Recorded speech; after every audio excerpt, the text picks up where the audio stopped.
Advised मी, यहाँ पर क्या आ जाएगा, एडवाइज्ड आ जाएगा, एडवाइज्ड मी और टू लगा के पूरा सेंटेंस उतार देना, कोई चेंजमेंट नहीं करना, केवल प्रोनाउन बदलना है, योर, तो योर बदलता है आपका ऑब्जेक्ट से, तो हो जाएगा माई। आज के वीडियो में हम लोग समझते हैं एक्सरसाइज 6C। तो जैसे हमने 6 भी सॉल्व किया इंपेरेटिव सेंटेंस, वैसे ही 6C सॉल्व करेंगे। तो देखिए पहला सेंटेंस है, सुकरात सेड बी क्वाइट, शांत रहिए एंड हैव पेशेंस, और धैर्य रखिए। इसका मतलब सुकरात क्या कर रहा है, लोगों से सलाह दे रहा है, लोगों को क्या कर रहा है, सलाह दे रहा है। तो जब भी मेन वर्ब की फर्स्ट फॉर्म से वाक्य स्टार्ट हो, सलाह दिया जाए, तो वहां पर एडवाइज्ड का प्रयोग होता है। तो यहां पर हमारा जो सेंटेंस बनेगा वो बनेगा, सुकरात advised to be quiet and, देखिए यहाँ पर हैव का हैड नहीं करेंगे क्योंकि हैव मैंने रखना शब्द है, ठीक है ना। तो हैव ये मेन वर्ब के रूप में आया, एंड हैव पैटर्न्स, तो ये बनेगा हमारा पहला सेंटेंस, ठीक है ना। सुकरात advice to be quiet and have patterns, ठीक है ना। तो यहाँ पर फुल स्टॉप लगा दीजिए, ये हो गया हमारा पहला सेंटेंस। अब देखिएगा दूसरा, कीप क्वाइट, शांत रहो and do not disturb the patient, और रोगी को परेशान मत करो। The nurse said to the visitor in, मतलब नर्स जो है वो आदेश दे रही है और किसी चीज को मना कर रही है।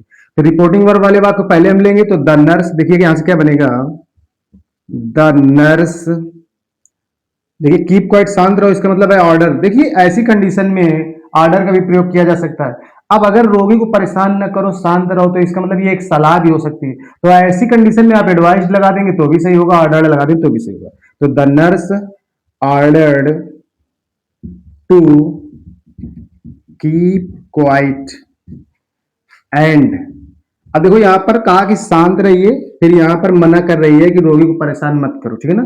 तो इसका मतलब यहां पर डू नॉट का रूल लग जाएगा, तो आ जाएगा एंड फॉरबिड, फिर कॉमा इनवर्टेड कॉमा हटा के टू, टू के बाद मेन वर्ब की फर्स्ट फॉर्म से उतारते हैं, तो टू यहां से बन जाएगा डिस्टर्ब द पेशेंट। तो ये हो गया हमारा क्वेश्चन नंबर दूसरा। तो बहुत ध्यान समझिएगा, बहुत ही इजी है, बस ध्यान ये देना है कि इनवर्टेड कॉमा के अंदर जो हमारा सेंटेंस होता है उसको आप अर्थ निकालिए, अर्थ से सब पता चल जाता है कि ऑर्डर्ड आएगा, कि एडवाइस्ड आएगा, कि रिक्वेस्टेड आएगा। बाकी तो आप कॉमा इनवर्टेड कॉमा के टू नॉट टू यही लगा के उतार देना होता है, बाकी प्रोनाउन चेंजिंग वैसे ही पहले की तरह करना है। तो क्वेश्चन नंबर 1 और 2 सॉल्व हो गया। अब देखते हैं हम लोग क्वेश्चन नंबर 3। तो चलिए बढ़ते हैं हम लोग क्वेश्चन नंबर 3 पर। देखिए क्या दिया गया, the merchant said young man. तो देखिए इसमें एड्रेसिंग का रूल लगेगा, जैसे कि आपको हमने पहले पिछली एक्सरसाइजों में कुछ बताया था, 2 सेंटेंस, एक पंडित नेहरू वाला, पैट्रियोटिक फिलोमेन वाला, अगर आपको क्वेश्चन आपने एक तरफ से पढ़े होंगे, वीडियो देखे होंगे, और एक था यहाँ पर सावित्री वाला, जो as a powerful lord Yamraj के रूप में। वहां पर जैसे मतलब वहां पर हमें एड्रेसिंग का प्रयोग करना होता है, वोकैटिव केस में टर्म्स ऑफ एड्रेस दिया हुआ है इसमें। तो इसका मतलब है जब संबोधन वाला शब्द आ जाए, किसी व्यक्ति को संबोधित किया जाए किसी चीज से, जैसे इसमें यंग मैन से संबोधित किया गया है, तो इसका मतलब वहां पर एड्रेसिंग का रूल लग जाता है। तो इस वाक्य में सबसे पहले एड्रेसिंग का रूल तो क्या होता है, यहां से ध्यान दीजिएगा, क्या बनेगा आंसर, एड्रेसिंग। अब देखिए यंग मैन मतलब पुरुष से बोला गया है, एक वचन है, तो हिम, एड्रेसिंग के बाद रिपोर्टिंग वर्ब का ऑब्जेक्ट आता है, या फिर एड्रेसिंग टर्म्स ऑफ एड्रेस जिस व्यक्ति के लिया गया है, जिस व्यक्ति के लिए लिया गया और टर्म्स ऑफ एड्रेस मैन के लिए लिया गया है, तो एड्रेसिंग के बाद उसी का ऑब्जेक्टिव केस आ जाएगा, तो यहाँ पर आ जाएगा हिम। इसके बाद एज लगा के संबोधन वाला शब्द आता है, तो एज यंग मैन।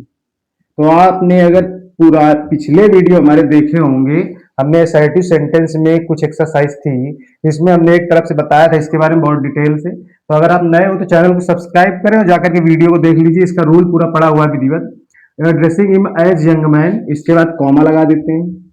फिर समझ लीजिए एड्रेसिंग के बाद अगर रिपोर्टिंग वर्क ऑब्जेक्ट दिया है तो उसका ऑब्जेक्टिव केस आता है प्रोनाउन वाला, और अगर नहीं दिया है तो जो हमारा टर्म्स ऑफ एड्रेस होता है उसी का, हम पुरुष होगा तो हिम लेंगे, स्त्री के बारे में होगा तो हर लेंगे, और अगर किसी बहुवचन में होगा तो यहाँ पर देम आ जाता है।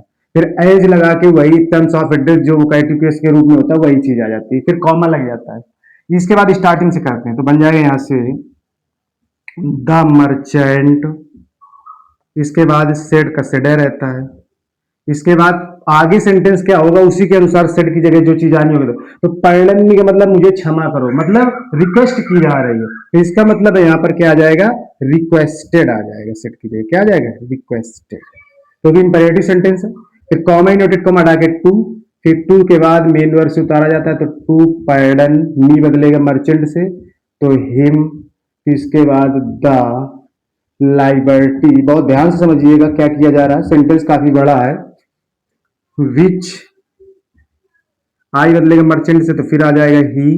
प्रेजेंट इंडेफिनिट टेंस से तो पास्ट इंडेफिनिट हो जाएगा, तो ही टुक इन आस्किंग।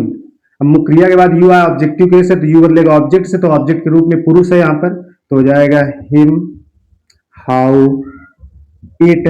अब यहाँ पर फिर प्रेजेंट इंडेफिनिट है, तो पास्ट इंडेफिनिट, तो इट हैपेंड, तो यहाँ पर हो जाएगा इट हैपेंड। ठीक है, सेंटेंस बड़ा है, बस आपको ट्रांसलेशन जिस टेंस में दिया गया है वो बदलना है, प्रोनाउन बदलना है, बाकी कुछ नहीं इसमें। तो हो गया हैपेंड प्रेजेंट इंडेफिनिट पास्ट। यहाँ पर देखिए प्रेजेंट इंडेफिनिट का पास्ट इंडेफिनिट कर दीजिए, यहाँ पर प्रेजेंट इंडेफिनिट का past indefinite.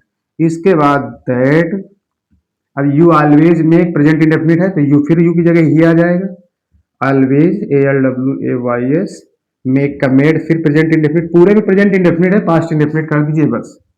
Use of, your बदल जाएगा, हिज लेफ्ट हैंड, कॉमा, फिर क्या लिखा है, नेवर योर राइट, तो नेवर हिज राइट हो जाएगा। क्या हो जाएगा, नेवर हिज, और बाकी राइट ऐसे उतार दीजिए, तो ये बनेगा आपका सेंटेंस। ठीक है ना। तो देखिए यहाँ पर ये दिमाग मत लगाना कि नेवर के बाद यहाँ पर आप एडवाइज्ड या फॉरवर्ड का प्रयोग, एडवाइज्ड का प्रयोग करें, नेवर मतलब इंपरेटिव का रूल का कोई जरूरी नहीं है, क्योंकि नेवर के बाद में मेन की फर्स्ट फॉर्म नहीं आई हुई है। तो यहाँ पर हम सीधा इसको ऐसे उतार देंगे, कुछ चेंज नहीं करना, केवल प्रोनाउन बदल दीजिए, कॉमा लगा के सेम वैसे उतार दीजिए।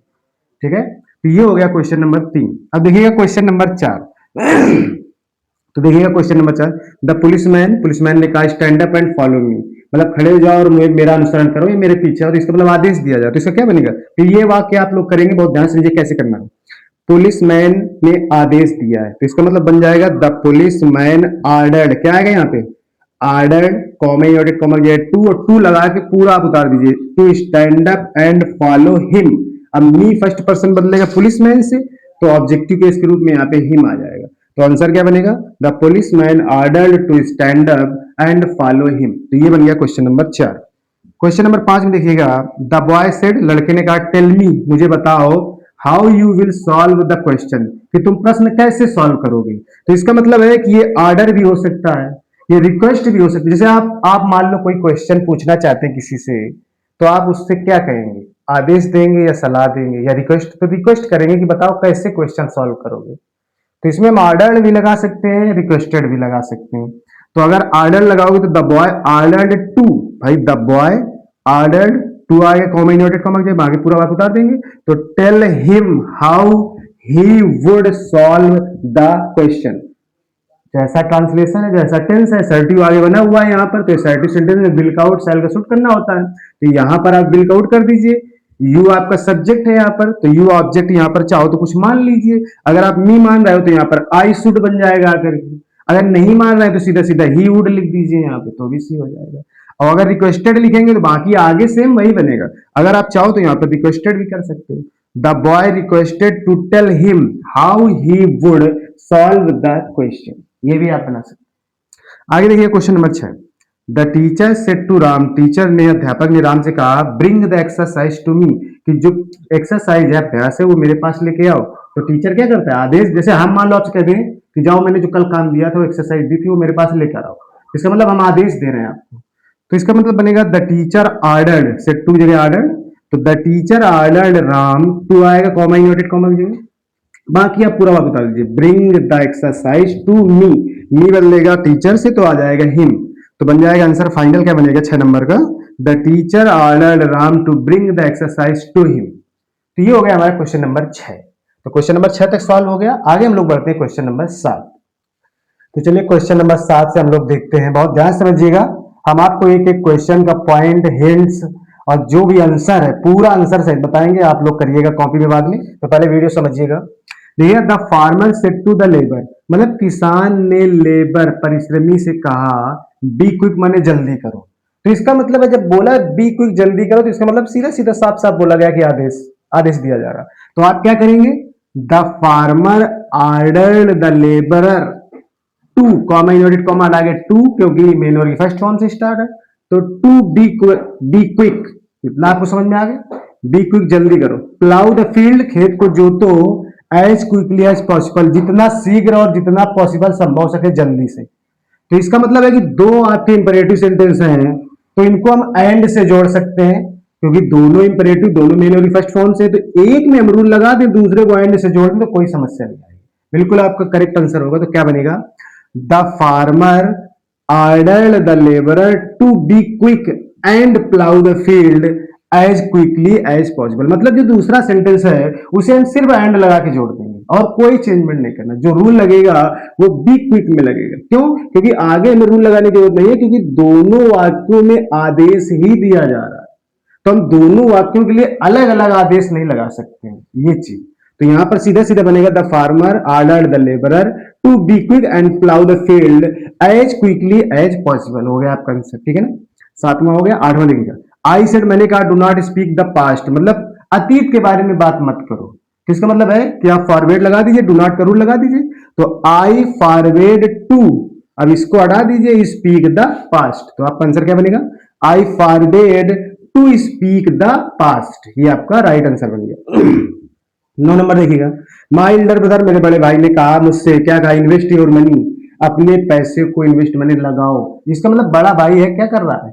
अपने पैसे को लगाओ। कहां पर लगाना है? इन the unit trust of India, मतलब किसी संस्था में लगाओ। मतलब एक पैसे सही चीज पर या सही जगह पर लगाने के लिए बोल रहा है बड़ा भाई। तो अगर आपका बड़ा भाई आपसे कहेगा कि यार पैसे कोई ठीक ठाक जगह पर लगाओ या यहाँ पर पैसे इन्वेस्ट करो, तो वो आदेश नहीं देगा, वो सलाह देगा। इसका मतलब इस वाक्य में सलाह प्रदर्शित हो रही है। तो होगा माई एल्डर ब्रदर एडवाइज्ड मी, यहां पर क्या आ जाएगा? एडवाइज्ड आ जाएगा। एडवाइज्ड मी और टू लगा के पूरा सेंटेंस उतार देना, कोई चेंजमेंट नहीं करना, केवल प्रोनाउन बदलना है। योर, तो योर बदलता है आपका ऑब्जेक्ट से, तो हो जाएगा माई। बाकी सेम सेंटेंस वही रहेगा। My elder brother advised me to invest my money in the unit trust of India. बहुत ही ईजी है। 9 नंबर हो गया। 10 नंबर देखते हैं, द पेशेंट सेड, रोगी ने कहा डॉक्टर, डॉक्टर से। तो देखिए कॉमा लगा हुआ है, वोकेटिव केस में नाउन आया हुआ है, तो इसको हम इधर कर लेंगे, ऑब्जेक्ट बना लेंगे। तो यहां पर इसका मतलब लिखा हुआ है the patient said to the doctor in my pain, please लगा हुआ है, तो सीधा सीधा रिक्वेस्टेड लग जाएगा। तो the patient requested the doctor, क्या बनेगा? The patient requested the doctor to end his pain, my बदलेगा कहां से? पेशेंट से, तो पुरुष है, ही है, तो वहां पर हिज हो जाएगा, प्लीज हटा देंगे। तो the patient requested the doctor to end his pain, ये हो गया आपका क्वेश्चन नंबर 10। अब हम लोग बढ़ते हैं क्वेश्चन नंबर 11 में। सोहन के पिता ने उससे कहा प्रिपेयर योर कोर्स, मतलब प्रिपेयर योर कोर्स, मतलब कोई पिता है, अगर कोई पिता किसी को बोल रहा है कि अपने सब्जेक्ट पर ध्यान दो, अपने सब्जेक्ट को तैयार करो, अगर मान लो आपके पिता आपसे बोल रहे हैं, तो इसका मतलब वो आपको सलाह ही देंगे, ठीक है ना। तो सलाह दी जा रही है इस वाक्य में, तो कहेंगे हम Sohan's father advised him, Sohan के पिता ने उससे उसको सलाह दी, ये बनेगा। तो Sohan's father advised him, to लगा के पूरा सेंटेंस उतार दीजिए, केवल प्रोनाउन चेंज कर दीजिए, तो बनेगा टू प्रिपेयर हिज कोर्स, क्या हो जाएगा? To prepare his course thoroughly well before the examination. कोई कठिनाई नहीं है, देखने में थोड़ा बड़ा अजीब लग रहा है, लेकिन है बहुत ही सरल। इंपरेटिव सेंटेंस कोई कठिन नहीं है, बस वाक्य कुछ ऐसे आ जाते हैं जो देखने में थोड़ा कठिन लगते हैं, बड़े होते हैं, लेकिन वही वाक्य सबसे सरल होते हैं, क्योंकि उनमें कुछ नहीं करना होता। टू लगा के उतार दीजिए, बस ध्यान दीजिए कि फॉरवर्ड आएगा, रिक्वेस्टेड आएगा कि एडवाइस्ड आएगा। इंपरेटिव सेंटेंस में मेन होता है रिपोर्टिंग वर्ब। अगर रिपोर्टिंग वर्ब सही है तो आप आगे संभवतः पूरा सेंटेंस कर लेंगे। इसके बाद 11 नंबर क्वेश्चन हो गया। अब बढ़ते हैं हम लोग 12 नंबर में। The teacher said to the students, अध्यापक ने विद्यार्थियों से कहा नेवर डिसोबे योर पेरेंट्स, अपने माता पिता की आज्ञा, नेवर डिसोबे मतलब उल्लंघन मत करो, ठीक है ना, अपने माता पिता की आज्ञा का उल्लंघन मत करो, तो नेवर डिसओबे योर पेरेंट्स। तो इसका मतलब सीधा सीधा नेवर का रूल है, तो एडवाइज लगा देंगे। तो the teacher advised the students never to, क्योंकि नेवर वाले नेवर टू हो जाता है, never to disobey your parents. तो योर बदलेगा स्टूडेंट से, तो देयर हो जाएगा, क्या हो जाएगा? देयर हो जाएगा, क्योंकि प्रोनाउन बदल जाएगा। तो the teacher advised the students never to disobey their parents. आगे बढ़ते हैं क्वेश्चन नंबर 13 में, बहुत ध्यान समझिएगा, प्लीज लगा हुआ है, रिक्वेस्टेड आ जाएगा। तो I requested him to explain the matter to him, me बदलेगा आई से, तो मी ही रहेगा, यहां पर मी चेंज नहीं होगा, तो हो जाएगा I requested him to explain the matter to me. तो ये हो गए हमारे क्वेश्चन नंबर 13, जिस पर हमने एक एक हिंट बता दी, पॉइंट बता दिए, रूल्स भी बता दिए, पूरा जो क्वेश्चन का आंसर है सेम वो भी आपको बता दिया। तो आप लोग वीडियो को अच्छे से देखिएगा, वीडियो पसंद आए तो लाइक जरूर कीजिएगा। तो देखिए वीडियो, इसके बाद आप इनको स्वतः क्वेश्चन ऐसे आप स्क्रीनशॉट क्वेश्चन के ले सकते हैं। इसके बाद आप क्वेश्चन समझने के बाद आप स्वतः हल कर सकते हैं, और कोई प्रॉब्लम है तो आप वीडियो पर जाकर के उसे कंफर्म कर सकते हैं कि क्या गड़बड़ी। ठीक है, आगे बढ़ते हैं हम लोग क्वेश्चन नंबर 14, 14 नंबर देखिएगा। तो चलिए हमारे जो आगे क्वेश्चन बचे हैं 3, उसको भी देख लेते हैं। देखिएगा 14 नंबर क्वेश्चन क्या कह रहा है, कह रहा है my father said B punctual. मेरे पिता ने कहा कि नियमित रहो, संयमित रहो, सही से कर। बी पंक्चुअल का यही मतलब होता है, ठीक है ना, नियमित रहो। ठीक है, इसका मतलब पिताजी यहाँ पर सलाह दे रहे हैं, तो क्या बनेगा, माई फादर एडवाइज। यहाँ पर क्या आ जाएगा, advice, comma inverted comma two लगा के बी पंक्चुअल। वैसे तो बहुत इजी क्वेश्चन है, ठीक है ना। तो my father advise to be punctual, तो ये हो गया क्वेश्चन नंबर 14। अब 15 देखते हैं, 15 number, the doctor said to the patient. The doctor said to the patient मतलब डॉक्टर ने रोगी से कहा डोंट स्मोक, धूम्रपान मत करो। सिगरेट में सिगरेट मतलब सिगरेट मत पियो, धूम्रपान मत करो, ठीक है ना, ये चीज। तो इसका मतलब है डॉक्टर क्या कर रहा है, सलाह। तो अगर आप एडवाइस लगाएंगे तो यहाँ पर नॉट टू आ जाएगा। अगर यहाँ पर आप फॉरवर्ड, क्योंकि डोंट या डू नॉट लिखा हो तो आप फॉरवर्ड का प्रयोग करिए, कॉमा इनवर्टेड कॉमा या टू लगाइए, मेन वर्ड से उतार दीजिए, तो बनेगा the doctor forward the patient to smoke cigarettes. मतलब डॉक्टर ने रोगी को क्या है, सिगरेट पीने से मना किया, धूम्रपान करने से मना किया, ये बन जाएगा। इसके बाद क्वेश्चन नंबर 16 में देखिएगा, he said to his master, उसने अपने मास्टर से कहा पार्डन मी सर। तो वाक इंपरेटिव और सर काइंडली या प्लीज आ जाए तो रिक्वेस्टेड वाला ही रूल लगता है, प्लीज वाला। तो इसका मतलब बनेगा ही रिक्वेस्टेड, यहाँ पे क्या आ जाएगा, requested his master to, comma inverted comma हटा के, पर्डन हिम, मी बदलेगा मास्टर ही से, तो यहाँ पर क्या आ जाएगा, हिम। अब आगे जो सर काइंडली प्लीज होते हैं उनको हटा दिया जाता है, तो यहाँ पर आंसर बनेगा he requested his master to pardon him, full stop, ये हो जाएगा। तो देखिए हमारी एक्सरसाइज जो 6C है वो भी बहुत वेल कंप्लीट हो चुकी है। तो हमारी इंपरेटिव की जितनी भी एक्सरसाइज थी, 6A 6B 6B सब सारी आपको ऐसे ही सेम हल करके बता दी गई है, पॉइंट टू पॉइंट भी बता दी गई हैं। कुछ एक्सरसाइज ऐसी भी बताई गई हैं जो आप लोगों को करने के लिए दी गई, जैसे इसमें कुछ सेंटेंस आपको दिए गए, बाकी आपको आंसर पूरे बता दिए गए हैं, कोई भी क्वेश्चन छोड़ा नहीं जा रहा है। तो आई होप आपको वीडियो पसंद आया होगा। तो अगले नेक्स्ट वीडियो में हमारा जो शायद एक्सक्लामेटरी है, हम लोग एक्सक्लामेटरी सेंटेंस के रूल अगले नेक्स्ट वीडियो में पढ़ेंगे। इसके बाद उसकी भी सारी एक्सरसाइज जो है उनको सॉल्व करेंगे। तो आई होप वीडियो पसंद आया होगा, तो लाइक कीजिए, चैनल पर नए हो और ऐसी बेहतर जानकारी के लिए चैनल को सब्सक्राइब जरूर कीजिएगा। धन्यवाद।